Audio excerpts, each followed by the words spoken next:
أعوذ بالله من الشيطان الرجيم.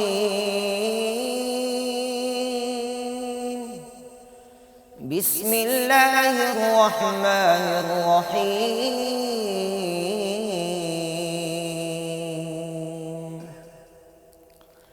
يا بني إسرائيل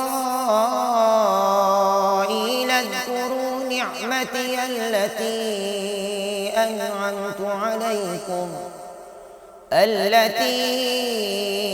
أنعمت عليكم وأوفوا بعهدي أوف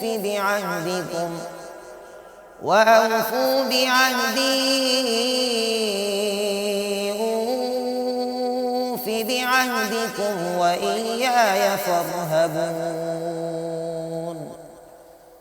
وآمنوا بما أنزلت مصدقا لما معكم ولا تكونوا أول كافر به ولا تشتروا بآياتي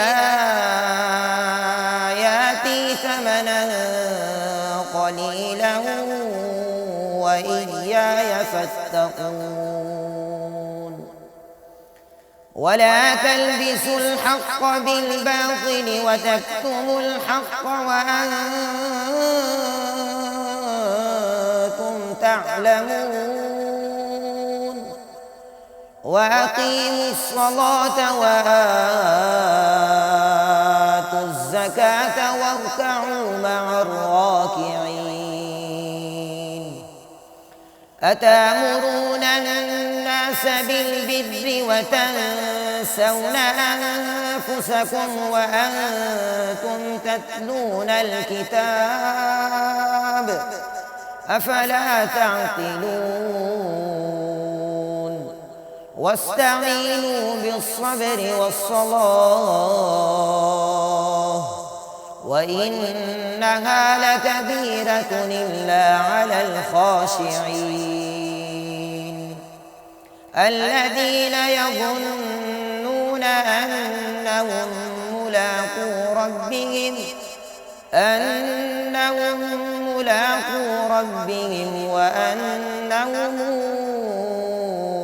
إليه راجعون. صدق الله العظيم.